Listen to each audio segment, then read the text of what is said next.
Beim Skifahren durch einen Tunnel zu fahren ist immer wieder besonders. Wie ein Portal in eine andere Welt. Und in diesem Video zeige ich euch meine Auswahl der besten Skitunnel. Dabei starten wir mit einem alten Bekannten, dem Gletscher-Skitunnel hier in Sölden, den sicherlich schon einige von euch gefahren sind. Jetzt nichts wie auf in die Ski und los!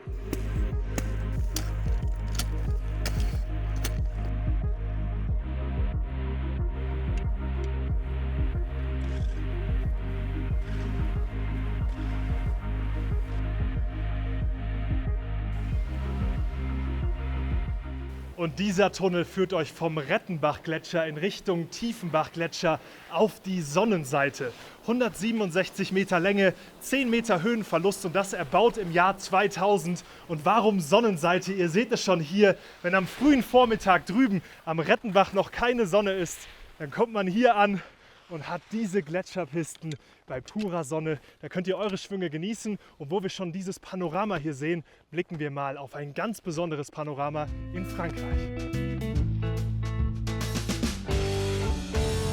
Doch die Aussicht auf zahlreiche 4000er und den Mont Blanc sind nur ein Argument, warum ihr mal nach Alpe d'Huez in den französischen Alpen reisen solltet. Dort wartet auch die längste schwarze Piste und die Abfahrt Le Tunnel auf euch. Wir haben sie schon mehrfach auf unserem YouTube-Kanal gezeigt und diese Skiabfahrt durch einen Tunnel startet eben mit diesem engen, schmalen, knapp 200 Meter langen Skitunnel, der mit einer Lichtershow versehen ist. Und am Anfang warnen schon Schilder, dass diese Abfahrt nur für erfahrene Skifahrerinnen und Skifahrer ist. Es wartet eine Buckelpiste und eine schmale Schlüsselstelle auf euch, wo täglich auch einige Skifahrer gerettet werden müssen.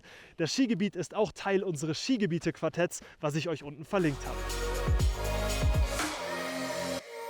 Blicken wir in die Schweiz und dabei auf das kleine, aber feine Skigebiet Leukerbad. Denn dort findet sich auf der Talabfahrt ein sehr spezieller Skitunnel. Es ist der kürzeste Skitunnel hier in dieser Liste und er ist nicht geradlinig gebohrt, sondern wirklich mit einer Kurve in den Fels geschlagen und setzt dieser Talabfahrt die Kirsche auf die Torte.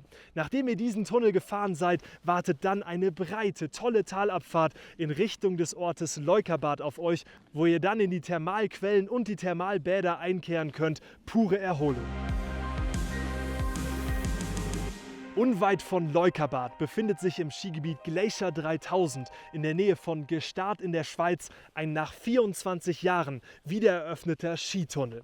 Dieser Tunnel führt euch zu einer der steilsten schwarzen Pisten in der Schweiz, die sogenannte Black Wall. Und auch deswegen befindet sich am Einstieg des Tunnels einiges an Warnungen, sodass ihr bitte gewarnt seid, wenn ihr durch den Tunnel und dabei auch auf das Förderband steigt, was euch zu dieser besonderen Skiabfahrt bringt. Und ihr merkt schon, diese Liste sind meine persönlichen Favoriten. Es gibt aber auch noch zahlreiche weitere Skitunnel, wie in Garmisch-Partenkirchen, am Dammkar in Mittenwald oder am Kaunertaler Gletscher. Schreibt gern eure Favoriten unten in die Kommentare. Und jetzt kommen wir zu meinem Highlight, dem längsten Skitunnel der Welt.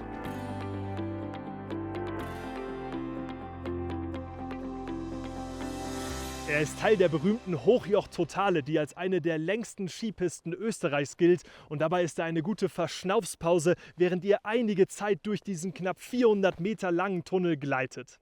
Und mein Tipp an dieser Stelle, fahr die Hochjoch Totale früh morgens als eine der ersten Personen ohne Pause durch, dann glühen die Oberschenkel. Das Ganze haben wir hier im Video verfilmt. Schau gerne da vorbei. Vielen Dank an Linus hinter den Kulissen. Ich freue mich über eure Fragen in den Kommentaren und wir sehen uns in diesem Video oder im nächsten, was hier unten verlinkt ist, wieder. Tschüss!